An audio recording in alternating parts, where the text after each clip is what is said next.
Good morning, evening, night, whatever time of day you're watching, and welcome back to the Harlem Line. As you can tell, this time we're going to do a second attempt at the local service from Crestwood to Grand Central, because the first time I got all the way to Mott Haven, which, if you don't know, is just between Melrose and Harlem 125th Street, and then I was forced to stop because of a glitched AI train that refused to move. And it was holding up like 2 or 3 other trains. And as you can probably imagine, I was well annoyed. Anyway, if all goes well this time, we should be able to actually get there properly. And of course, this is the motive power for today's run. It is the Bud M3A.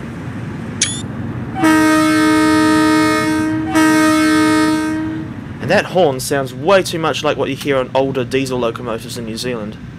Anyway, before we get the doors open, we'll put the master key in. Reverse it forward, leave it to max brake.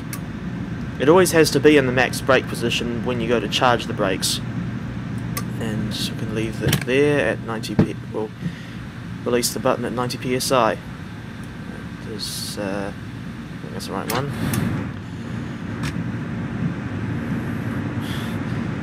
Yes, the strange. These NPCs work in a very strange way, to say the least.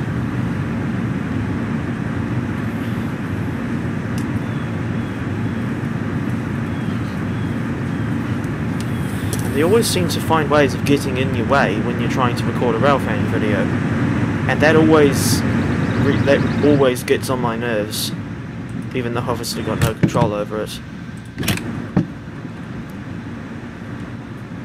Now let's just make sure that there's no one else getting on or off. So we can shut the doors now. Although I'm pretty sure that in real life they don't actually, or these trains don't actually do driver-only operation. They always have a guard on board.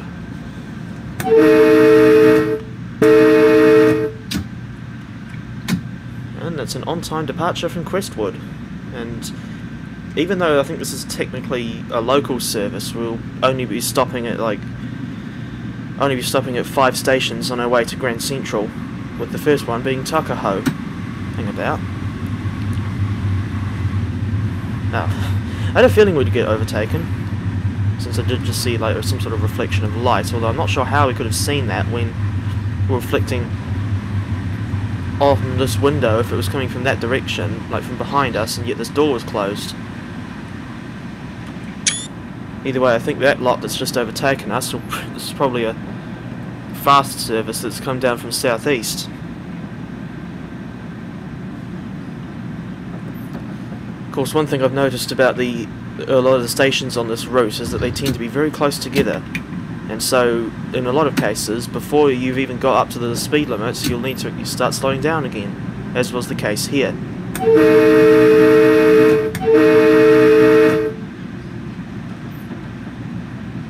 I usually try to enter the platform, I think no faster, like for the sake of comfort, or like a comfortable speed that I find to enter the platform is probably about 30 miles an hour, although the brakes on this train are good enough to allow you to, I think, still manage to just come to a stop in the right place, even when you enter about like 40 miles an hour.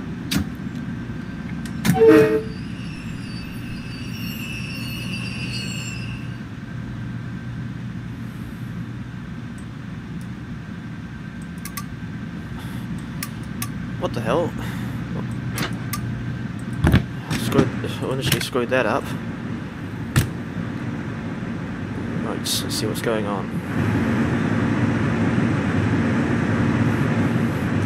I would imagine that this train would be getting, as this is meant to be like a morning rush hour service, I would imagine that the train would be getting busier and busier as it would get closer to Grand Central.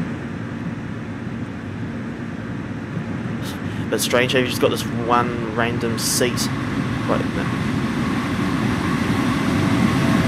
Okay, another set of surprise N7As. As I was saying, it's a bit strange. There's that one random seat just there, and I've got no idea what that great big this protrusion is. Goes to show you how little I really know about the M3As. Right, next stop is Bronxville.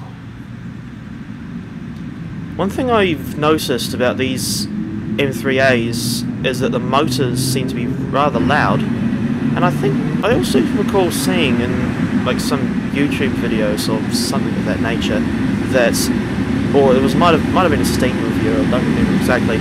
Someone was saying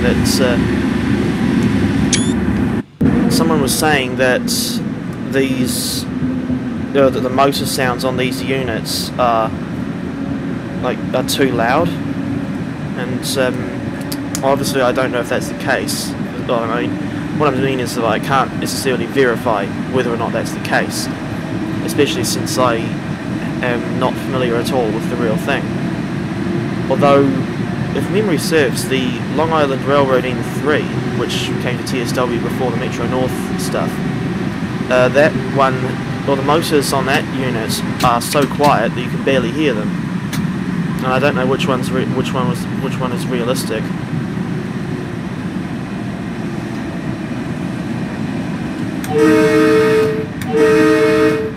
Of course, I don't know what like the prototypical horn sequence for these trains would be. I mean, I know that they obviously don't have bells, which I always thought was quite unusual for American trains. But there's probably some reason why they don't use bells. I mean, I remember I heard once that I think you're supposed to blast the horn twice as you come into a station, or as you go to leave. Although I'm pretty sure that's what they do in like shunters in a yard. Well, that's right, they call them switches in the US, don't they? But yeah, in New Zealand we generally just call them shunters.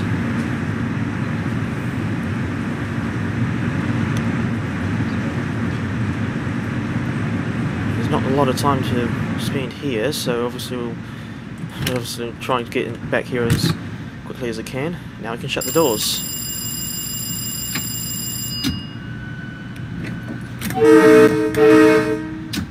Right, the next station is Fleetwood, or as I sometimes call it, Fleetwood Mac, even though I have very little interest in that band.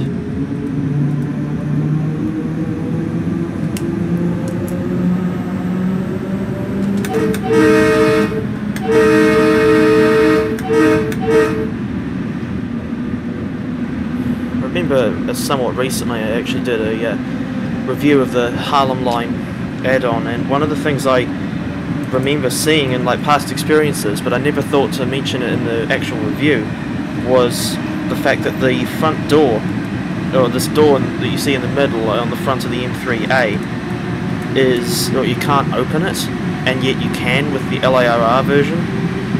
So yeah, I'm a bit confused as to why it's suddenly not openable on this Metro-North version.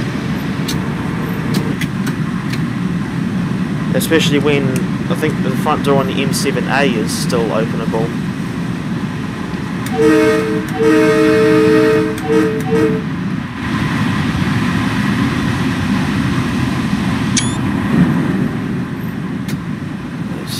Just trying to concentrate again to make sure that we enter the station at a comfortable speed.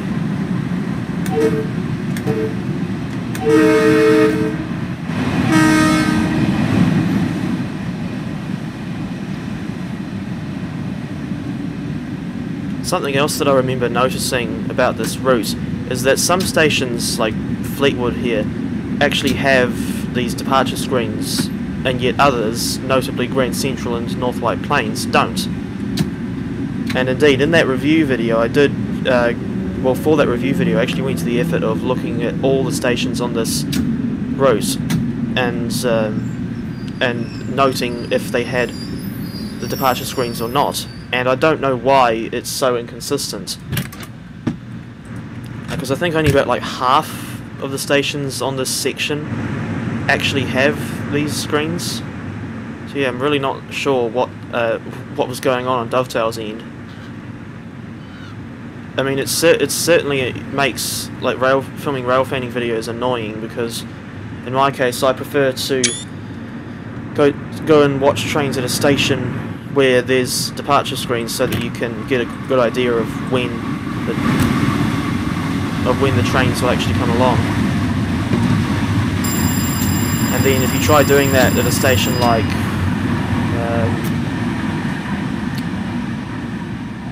Fordham, for example, like I tried before, it'll be quite difficult because you sort of have to really guess, or I guess even listen out for when the trains are coming along, and in that instance it can be a bit of a hassle.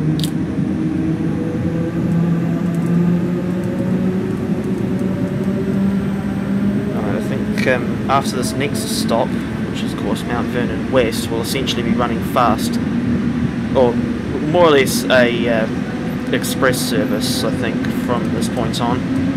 Because after Mount Vernon West, we'll only be stopping at Harlem 125th Street before terminating at Grand Central.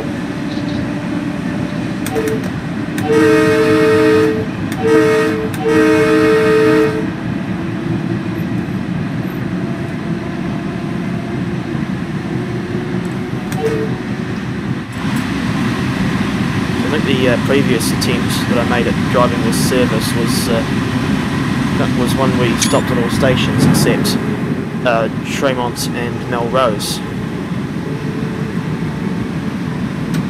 But that, as I said around the start, was the one where you got shafted by glitchy AI at Mott Haven Junction. At least I think it's called Mott Haven. Like the point between Melrose and the Harlem River, where the Hudson Line branches off and goes towards Yankees East 153rd Street and eventually Croton Harmon and Poughkeepsie.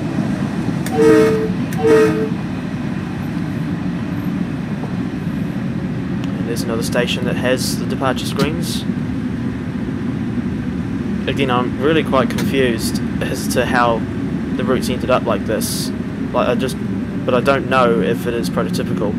Although, in saying that, these departure screens that Dovetail plonked down at some of these stations look absolutely nothing like the real thing. So for that review, I did find a photograph of an M7A at Harlem 125th Street in real life, and you could, even though you couldn't see the departure screens too well because of where the cameraman was standing, or photographer, I could still tell that the departure screens didn't look anything like the real thing, which does kind of spoil the immersion somewhat. That's Dovetail for you. They always seem to find a way to get something wrong, and yet they seem hell-bent on continuing that annoying trend.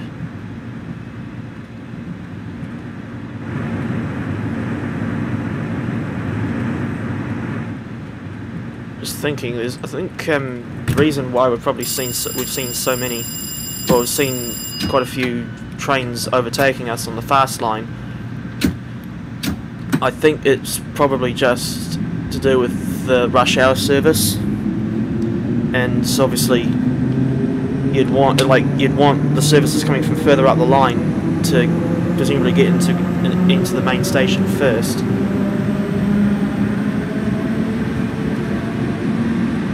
And consequently they would skip a lot of these local stations.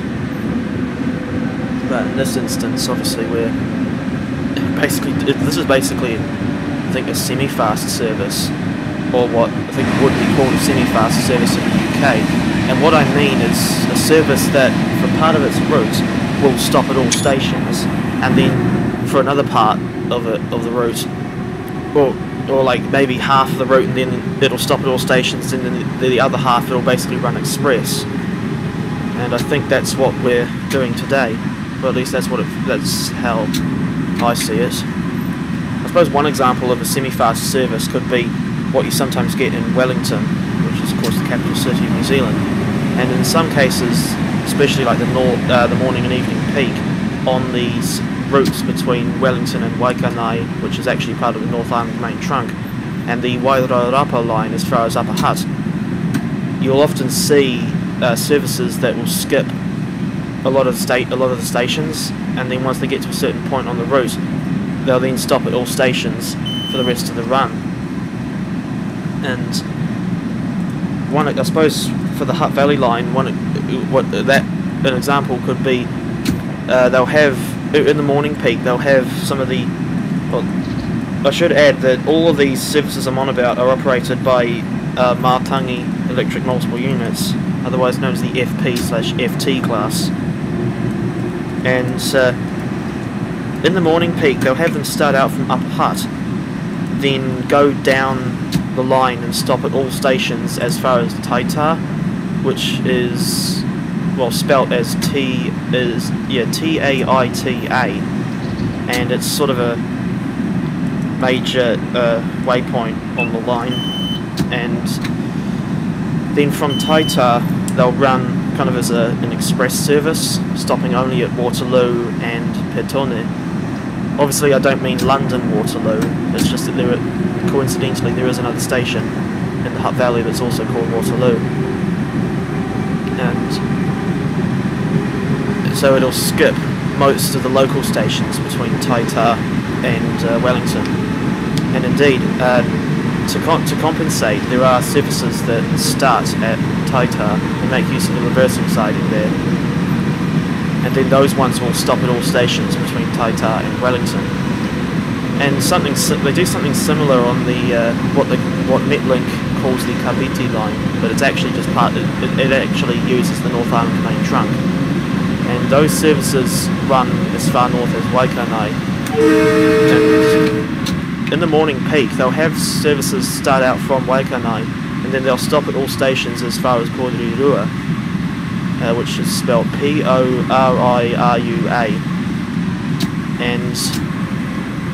And then from Porirua, they'll run non-stop to Wellington. And obviously, to compensate, there's sort of like stopping trains that just start out at Porirua, but they do stop at all stations on that section.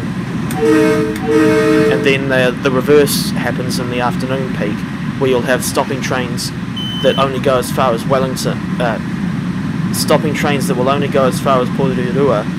Then they will run, I think from memory, these short form services will stop at all stations but terminate at Porirua, and then they'll run fast, like back to Wellington. And I don't remember if that return service is like an empty. So if they're pulling a Jackson Brown and running on empty, or if they actually take passengers. But then the services that continue all the way to Waikanai, they will skip or they will run non-stop to Porirua and then stop at all stations between Porirua and Waikanai. I always found that quite a fascinating operation, even though all those services just use the same type of multiple unit. And I can see that we're going through Fordham, which is one of those slightly strange stations that's where it's like 2/3 above ground, and as you can see, the other is basically underground. So the next two stations we'll be passing through will be Tremont and Melrose. And with any luck, we won't get done in by glitchy AI trains at Mott Haven this time. And actually, speaking of Wellington, I am probably going. Oh, actually, no, I will be going there again between May 12 and Thursday, May 12 and Thursday, May 19. And I'm probably going to try and film a lot of those Mātangi electric multiple units again. And should make for semi-interesting videos, and indeed I probably will try to get a lot of freight service, like Kiwi Rail freight services, and ideally at least one rare or unique movement, because frankly I absolutely hate missing out on those sorts of occurrences.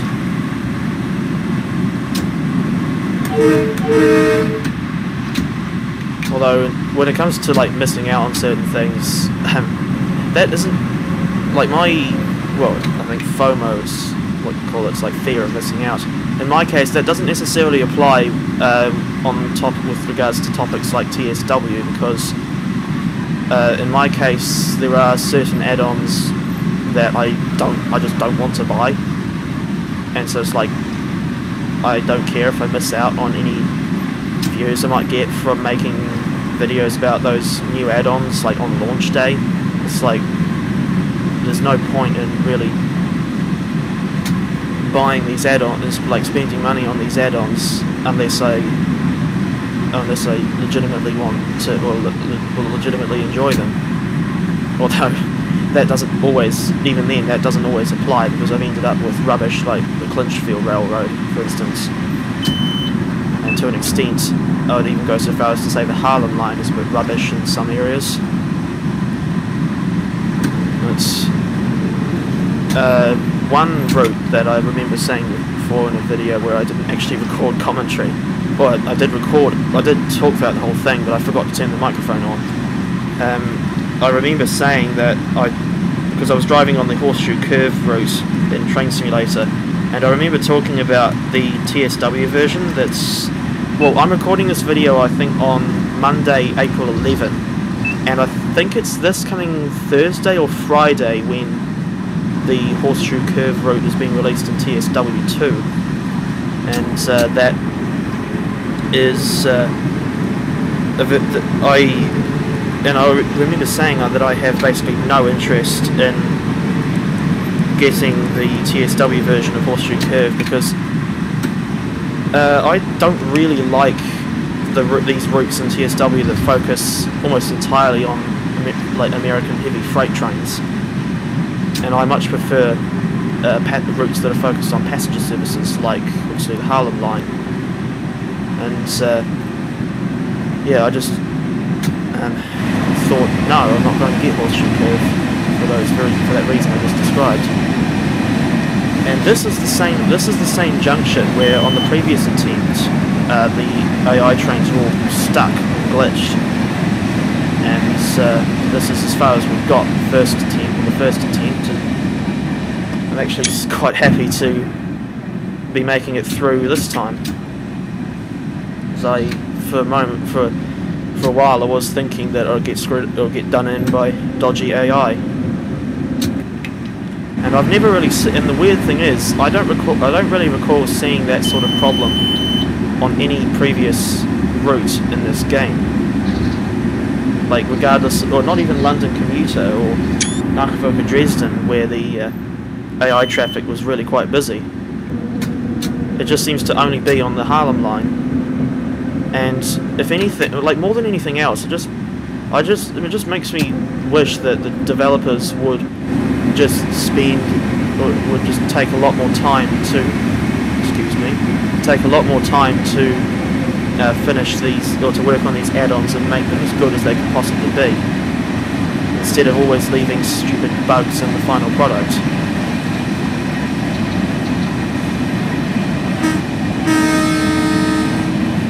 Now we're crossing what I think is the Harlem River, but I don't necessarily know the name of this bridge.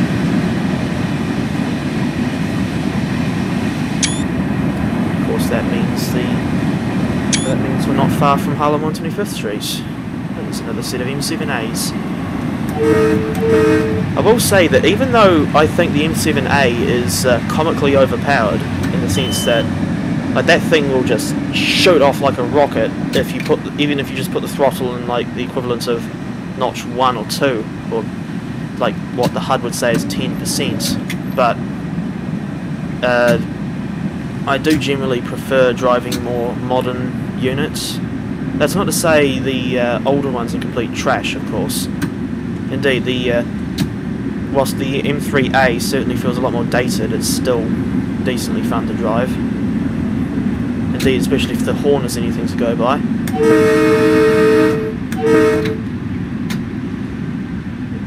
Okay, just trying to make sure I get the stopping point right again.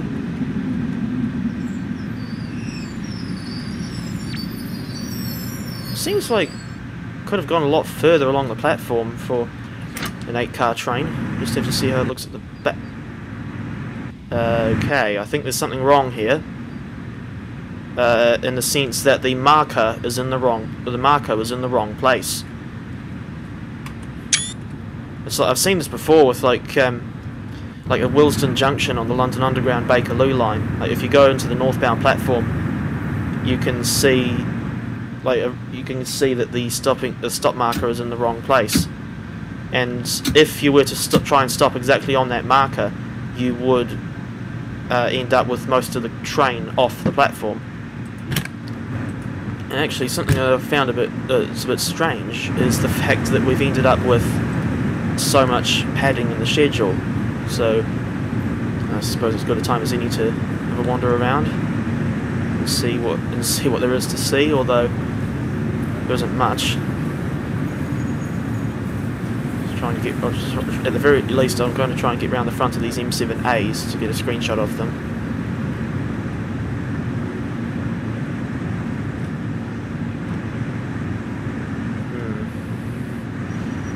No, that's not a particularly good angle. It's probably not worth it. How's that something's moving? Oh, it'll be the M7As in the other platform behind this lot.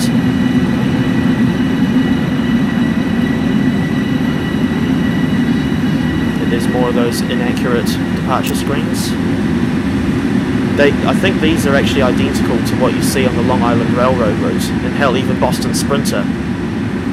And yeah, it just begs the question, or to me at least, it begs the question as to why Dovetail doesn't bother modelling accurate destination screens, and instead just thinks they can get away with a one-size-fits-all mindset.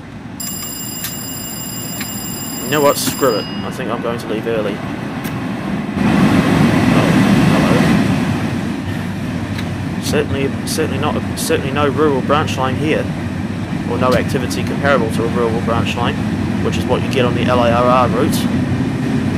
And yeah, another case of credit where it's due. I do think that whilst there are a lot of issues with this Harlem Line add-on, DTG certainly did lift their game with regards to the sounds on the trains and the amount of trains, because whilst they do tend to get, or whilst they can and sometimes do get a bit buggy, and there are still a lot more of them than what you see on the LIRR, which I still think is one of the worst routes in TSW, with one of those reasons being that there's so few trains on it. It's like you're going along a rural branch line, or like I don't know, or it just the amount of AI traffic on the LIRR route is absolutely minimal, and that's putting it lightly. Like it's ridiculous how quiet that route is, when in real life the LIRR is isn't it the busiest commuter rail network in the whole of the US, and the TSW version just doesn't do it justice. And I can just imagine like how disappointed even someone from Long Island would be if they had that route in TSW. I mean, I think the only services on that route that are actually represented in the game are like like Port Washington, Hempstead, and like Ronkonkoma and Belmont Park services. That's it. And even then, there's barely any of them. And I would have thought it would be a lot more frequent than what you get in the game. And what I mean, what it essentially amounts to is, if you're driving a service from like Ronkonkoma to, well, I say Ronkonkoma, if you're driving a Ronkonkoma branch service, because you can only either drive it as far as Hicksville or take over in Hicksville, because Dovetail clearly are hell-bent on not believing in long routes, you'll drive along that section for a reasonably long time, upwards of about 55 minutes, and you'll be lucky if you see like 2 trains. And I think in real life you'd probably see maybe 40 other trains. So I've got no idea why the game is lagging horrendously. It seems to always like to do that, regardless of whether or not it'll piss me off, and it always does. Of course, now we're in the Park Avenue tunnels, And this is actually, I think this whole section between Harlem 125th Street and Grand Central is actually my least favourite part of the route. But yeah, I've just always found it very cramped and horrible when you're driving. Well, when one end of the route is underground, and basically the rest of it is above ground. But this whole setup just looks and feels so out of place. Although obviously I understand why Grand Central is underground because of how densely packed the streets are, because of how densely packed the streets of Manhattan are. And obviously you wouldn't want to demolish that many buildings just to put in a railway station. So obviously they just go underground instead. Just noticed there's this 10 mile an hour speed restriction. Just making sure that I've slowed down for that in time.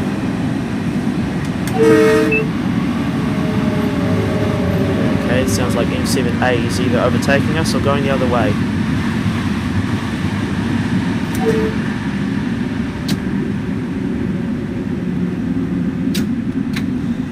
Certainly be nice to get, at the very least, the Kawasaki M8 unit as an add-on for this route, because even though obviously they don't run on the Harlem Line, you could still use them at least between Grand Central and Woodlawn, because that section is also shared by the New Haven line. So I'm not entirely sure, I've never really been too sure on how the signals work in this part of the world. And although I can tell that it's like a mix of cab signalling and conventional colour light signals, and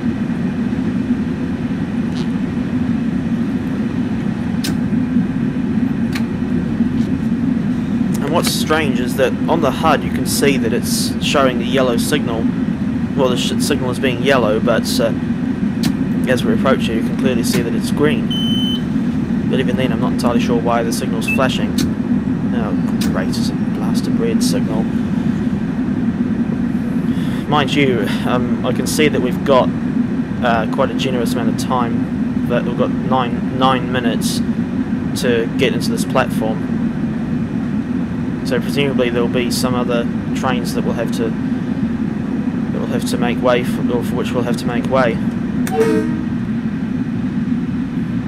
I dare say that's prototypical. Although from a passenger's perspective, I wouldn't fancy being stuck or being on a train while it's stopped underground for several minutes. But if anything, I just hope that the signals and AI aren't screwed up this time. Let's just check the map to see what's happening. Oh, yep, there's another train coming in. To our left, and there's another one that appears to be following the same track as us. There's another one going out. So I'll have a quick look around the interior. It's like what I've done in World of Subways Volume 2, on occasions where I've had to stop at a red signal and I feel like I've sat there for ages and then just go walking up and down the train.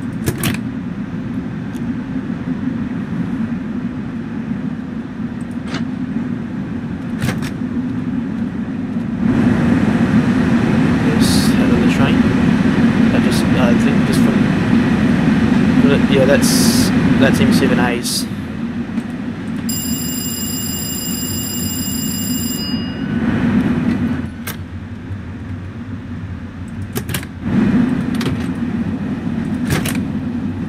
Handbrake? Okay, I didn't realise these things had handbrakes. Then again, I shouldn't be surprised. Silly. Hello, there's a flashing yellow signal. Does that mean we can go? Jolly good.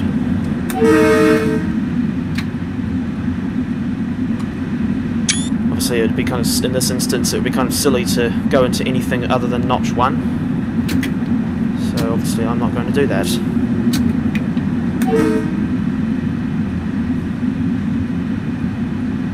I always find it. Sometimes I find it a bit difficult to not break the speed limit on this like approach into Grand Central, because it's actually quite easy to do so, much more so than you might initially be thinking.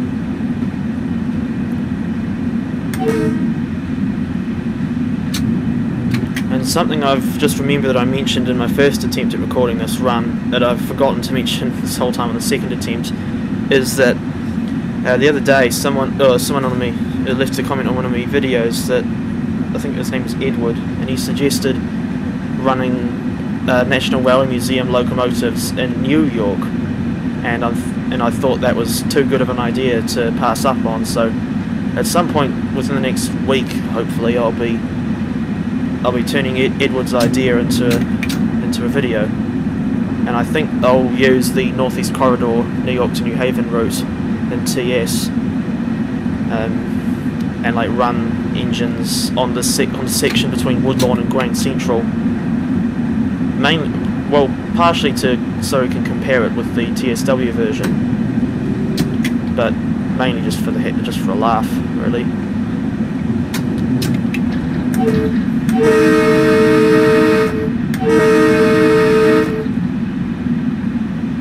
Okay, I see that the headlight setting doesn't really seem to have any impact on the frame rate. So obviously, I think the reason for the low frame rates at the moment is probably due to the sheer number of trains nearby, because that tends to happen with this game. It's picked up a little bit, always a good thing.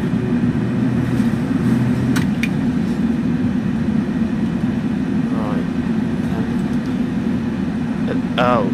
Looks like after we've unloaded the passengers, we'll have to move around to a siding.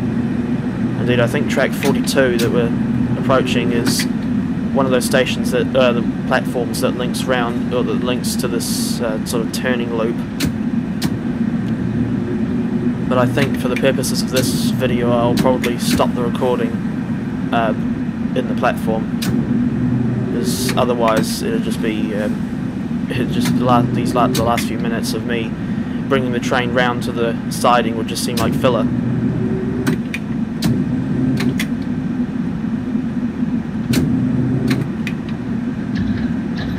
Indeed, I think the video that I recorded the other day, which was driving from Grand Central out to Crestwood, that was one where I did have to start in the sidings, and I found that rather tedious because of the 10-mile-an-hour speed limit. Although it is at least slightly better than the approach into the LIRR's Atlantic Terminal, where in that instance the speed limit is only 5 miles an hour, which I think is almost unbearably slow.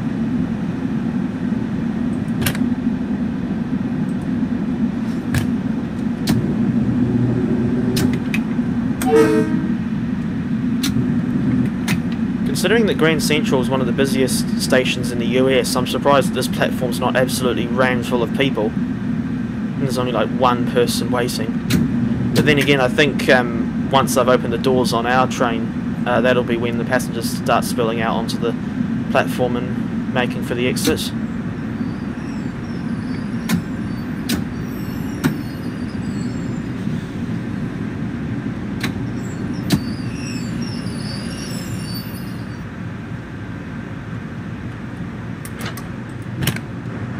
And there you have it. And now that I've already screwed that up again. But yeah, now that we've made it to Grand Central, I think I can never really do these outros right. It doesn't help that that I have no script for these. Yes, so after what doesn't really feel like too long, we've made it to Grand Central, and I think 2 minutes early. So yeah, now these passengers are all heading off to work or leisure or whatever else you do in New York. I wouldn't know because I've never been there in real life. It's yes, I think I'll stop. Even though the service does continue past this point, I think I'll go ahead and end the video here. Yes, I think I suppose I might as well say that now that we've made it to Grand Central, I'd like to say thank you very much for watching, and hope you've enjoyed this run on the Harlem Line with the Metro-North Railroad's M3A. And there's not really a lot else I can say right now, so yeah, thank you once again, thank you very much for watching, take care everyone, and I'll see you next time.